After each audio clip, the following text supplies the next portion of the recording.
J'ai eu beau me creuser la tête, je n'ai pas trouvé de carrière équivalente à celle de Brian Johnson.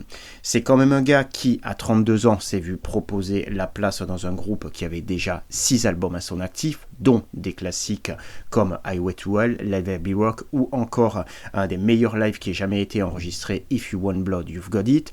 Prendre la place d'un chanteur avec une voix absolument exceptionnelle, un mec bien charismatique, un performeur hors pair, trouver sa place, et ça on le dit pas assez souvent, dans un groupe endeuillé, des gars qui avaient perdu leur frère, leur compagnon d'armes avec qui ils avaient bouffé de la route pendant des années, c'était quand même un petit peu compliqué au niveau du challenge. Brian Johnson, il a toujours dit, Bon Scott, c'était un mec bien, un chanteur absolument incroyable, un performeur hors pair.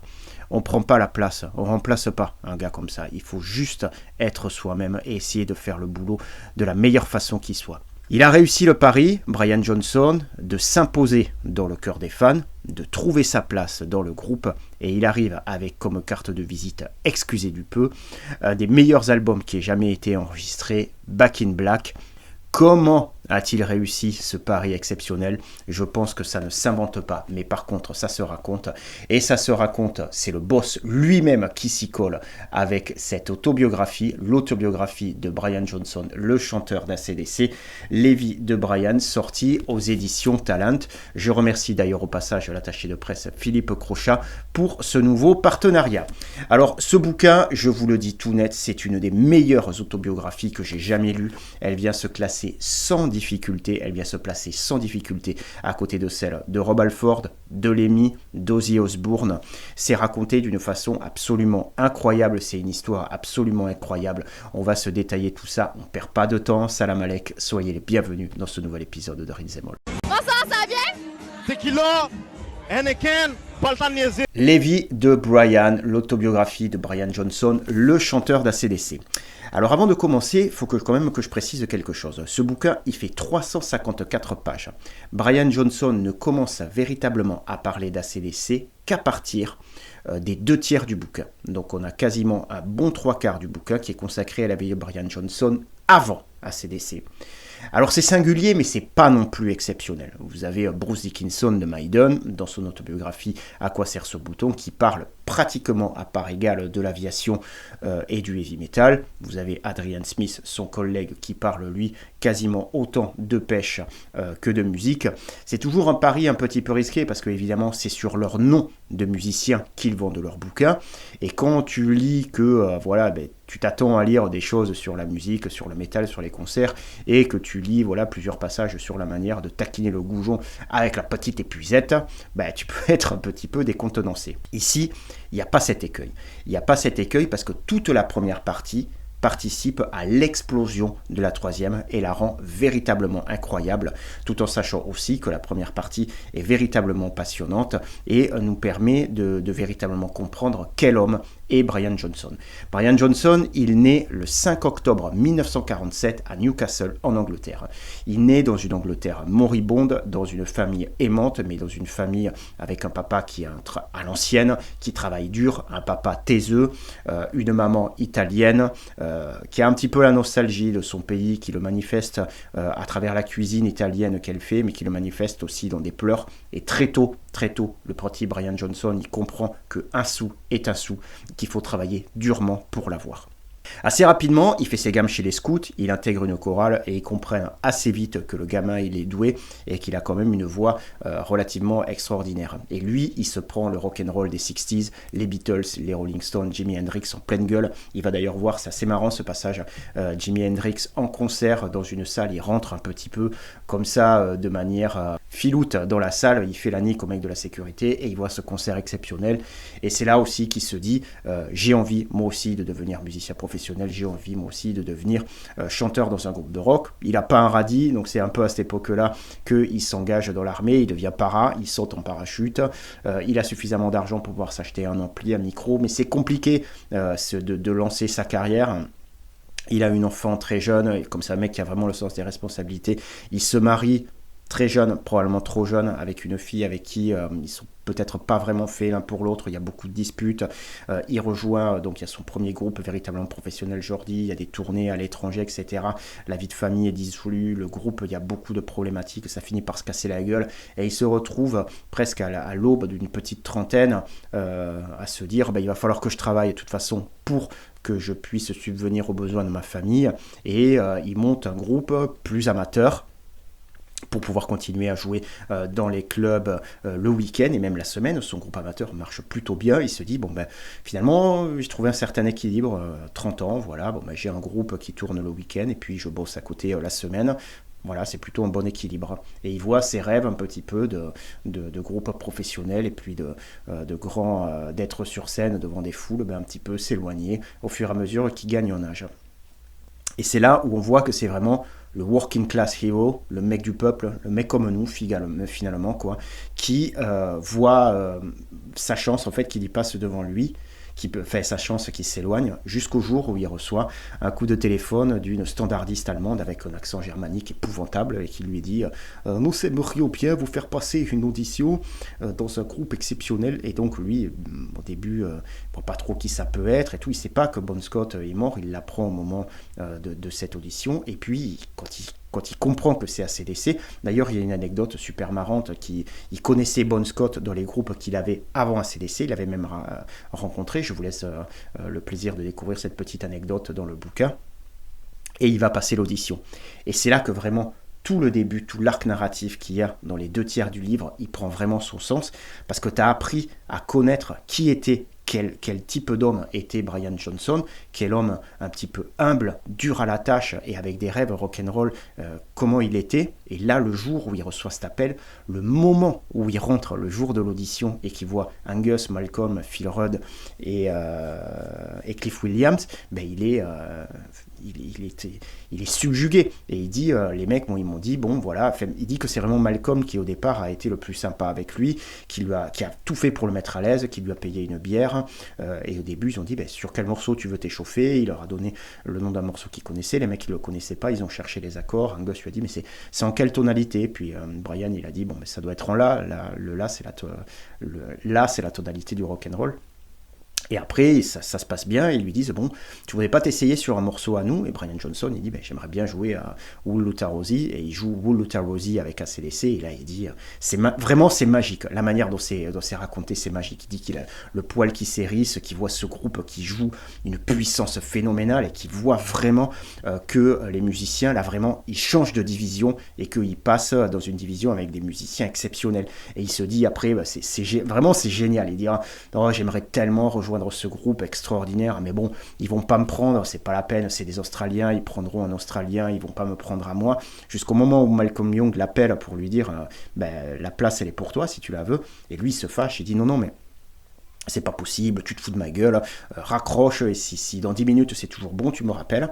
Il attend 10 minutes et Malcolm Young le rappelle, il dit conformément à ce que tu avais dit, je te rappelle pour te dire que la place dans ACDC comme chanteur est pour toi si tu la veux. Et Brian Johnson dit bien sûr je la veux. Et Malcolm Young lui dit par contre je te préviens, on a un public qui n'est pas le plus simple du monde, ils vont avoir du mal à t'accepter, ils vont t'en mettre plein la gueule, on est détesté par les critiques, on est anti-establishment, t'es prêt à te ramasser ton lot de baffes parce que tu vas en recevoir. Et Brian Johnson dit ouais bien sûr. Ils s'envolent avec eux aux Bahamas pour aller dans un studio parce qu'il y en avait un autre qui était réservé. Celui où voulaient aller initialement, ils n'ont pas pu y aller. Ils vont aux Bahamas dans des conditions, c'est pas vraiment le lieu est paradisiaque, mais les conditions sont un petit peu spartiates. Et là, vraiment, c'est génial, tu vois. Il raconte tout, comment en fait il voit au départ Malcolm Young qui lui dit on va baptiser cet album Back in Black, ça sera un hommage à Bon Scott. On a ce titre Back in Black, on n'a que quelques riffs qui tournent, il va falloir que tu trouves les lyrics. D'ailleurs, donc là, il met un stop aux rumeurs qui disent que c'est Bon Scott qui avait écrit une grande partie des paroles de Back in Black. Et il explique tout, comment en fait les mecs, les premiers riffs de Shook Me All Night Long, de Hells Bells, l'idée de la cloche, L'idée qu'ils ont d'en commander une vraie cloche pour la faire venir, pour la faire sonner pendant les concerts. Le fait que la cloche qu'ils ont mise sur l'album, elle n'avait pas la même tonalité que celle qu'ils avaient commandée, donc ils avaient dû ralentir la bande. Et il parle, vraiment, il rend hommage beaucoup à Malcolm Young, mais beaucoup au groupe. Et ça n'est que justice. Moi, j'écoute AC/DC depuis que je suis au collège. Et au départ, moi, j'apprenais à jouer de la guitare et j'ai fait un petit peu mes gammes sur des chansons d'AC/DC. Et dès le départ, tu comprends qu'Angus Young, c'est un musicien absolument exceptionnel, un génie. Déjà, tu te dis, mais comment il fait pour jouer ce qu'il joue en bougeant autant? Et puis tu comprends après que c'est quelqu'un qui attaque, qui a vraiment une dynamique dans l'attaque, qui fait tout au Mediator. Il n'y a pas de sweeping, il n'y a pas de tapping ou de technique comme ça. Il va vraiment tout chercher et il gratte fort. Il a un vibrato qui est très expressif, absolument exceptionnel. Enfin, c'est vraiment un musicien exceptionnel, Angus Young. Et là, Brian Johnson, il rend beaucoup hommage à Malcolm. Et il a fallu un petit peu plus de temps pour que je m'aperçoive combien Malcolm Young, c'était un guitariste exceptionnel. Vous avez certainement vu des groupes reprendre du AC/DC en concert. Et souvent, ça sonne comme de la merde. Et souvent, ça sonne comme de la merde parce que les mecs, ils croient que c'est simple, alors qu'en fait, AC/DC, c'est de l'orfèvrerie. Vous avez Malcolm Young, il explique que Brian Johnson, il dit, il y a pas mal de mecs qui venaient le voir et qui disaient, mais comment tu fais pour avoir ce son? Et Malcolm, très humble comme il était, se disait, mais c'est parce que je joue très fort. Mais en fait, non, sa guitare, ses amplis, sa rigueur rythmique, la façon qu'il avait d'attaquer les cordes, suffit pas à expliquer le son qui sortait de l'ampli de Malcolm. Parce que quand vous avez un mec qui passe toute sa vie de musicien autour de quelques accords, qui les joue avec une telle hargne, avec autant de déférence envers le rock'n'roll, avec autant de passion, il finit par acquérir une certaine forme de perfection rythmique, un petit peu comme dans les arts martiaux, un petit peu comme dans le Bushido, répéter les mêmes gestes toute sa vie jusqu'à acquérir une perfection du geste. AC/DC, c'est ça. Malcolm Young, il est à un niveau de rythmique où il y a des choses qu'il fait qu'on n'entend pas. On n'entend pas combien c'est instinctivement, on le sent, mais il y a des choses qui sont hors de notre portée au niveau de la compréhension de la musique qu'il produit. C'est pareil pour Phil Rudd. Moi, je me souviens, j'étais parti voir une clinique de Greg Bissonnette à Toulouse, qui est un batteur absolument extraordinaire, hein. Et il disait à un moment, vous avez des batteurs, ils sont tellement bons qu'ils rendent des tempos célèbres. On était tous un peu dubitatifs, il dit, je vais vous montrer, il s'assoit derrière la batterie, puis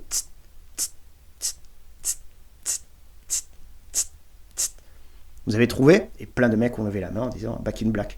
Donc si vous voulez, c'est tellement en fait dans l'ADN des hard rockers, des métalleux, que le truc, quand on te fait le tempo, tu trouves le morceau comme ça. Et il rend beaucoup hommage, Brian Johnson, à ces musiciens extraordinaires que sont les musiciens d'ACDC, parce que ACDC, faut être clair, c'est vraiment l'élite, c'est l'élite du rock'n'roll. Pour moi, c'est tout en haut, à côté des grands, à côté des Rolling Stones, à côté des autres géants du rock'n'roll. Et la manière dont il le raconte, Brian Johnson, cette humilité, le fait que ça soit un gars du peuple il raconte son premier concert à Namur avec AC/DC, quand les mecs ils ont su qu'il y avait un concert d'AC/DC, ils voulaient pas trop le dire. Il y a plein de gars qui sont venus, des milliers de personnes qui se rajoutaient au fur et à mesure.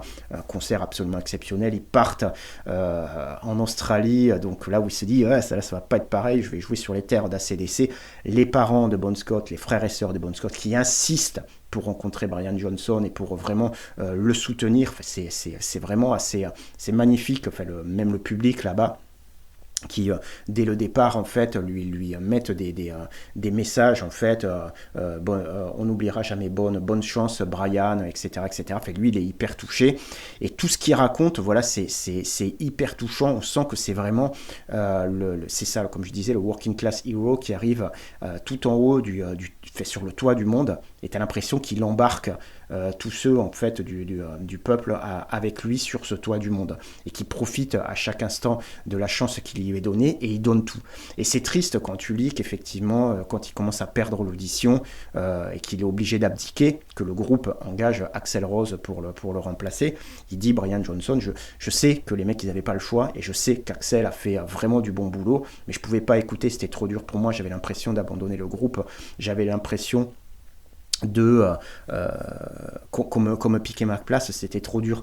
Et comme je vous disais, il rend beaucoup hommage à Malcolm Young, et c'est d'une tristesse abyssale quand il raconte la fin de Malcolm, qui a malheureusement disparu, victime d'une démence précoce. C'est vraiment extrêmement triste. Et malgré tout, c'est quelqu'un qui arrive à en ressortir véritablement le meilleur, de se rappeler des meilleurs souvenirs qu'il a avec Malcolm, et lui rendre hommage à cet homme qui dit qu'il était d'une grande gentillesse, extrêmement simple et en même temps extrêmement talentueux. Et tout ça dans ce livre, tu te dis, c'est vraiment un des grands héros, un des héros de notre musique, un des grands monsieur de notre musique, qui raconte l'histoire d'un homme ordinaire qui a vécu une histoire extraordinaire dans un des groupes les plus fabuleux de notre musique, et les plus fabuleux de tous les temps. Donc quand une histoire comme ça t'est racontée d'une très belle manière en plus, parce que c'est plutôt bien écrit en plus, et que tu sens à chaque ligne cette passion, cette humilité de Brian Johnson, tu te tais, tu lis et tu kiffes. Donc Les Vies de Brian Johnson, le chanteur d'ACDC, sorti aux éditions Talent, un livre que je vous conseille 1000 fois. On va se retrouver très vite pour une autre édition, et surtout en attendant, n'oubliez pas, lisez, bande de ça.